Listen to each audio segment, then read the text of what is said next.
Simplify the following expressions. For part A, we have 6a cubed b squared times 3a squared b, all to the power of negative 2.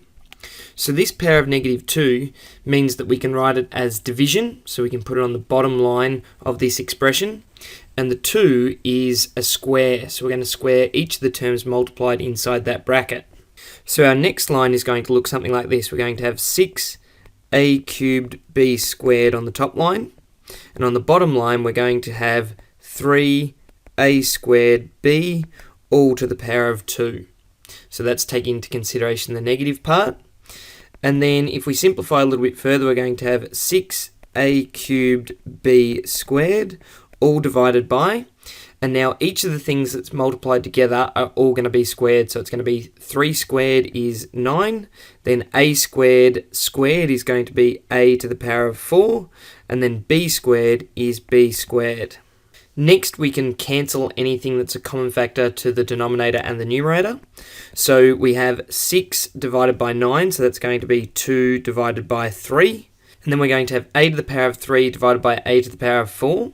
So that's going to be a on the bottom line, and the b squareds will cancel. So all up, we're just going to be left with 2 divided by 3a. For part B, we have 16x to the power of 4 raised to the power of a half times 8x to the power of 9 raised to the power of a third. So this half, that is the power of the first bracket, is the same as a square root. So when we start to simplify this is going to be the same as the square root of 16, which is 4. And then the square root of x to the power of 4 is x squared. And then that's going to be multiplied by 8 to the power of a third, which is the cubed root. So we think of the number that multiplies by itself 3 times to give 8, and we find that that will be 2. So we have 2x, and that's to the power of 9, and then we take the cubed root of that, so it's going to be 2x to the power of 3.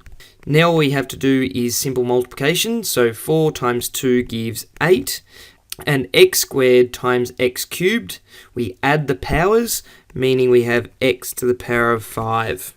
So that's the simplified form for part B.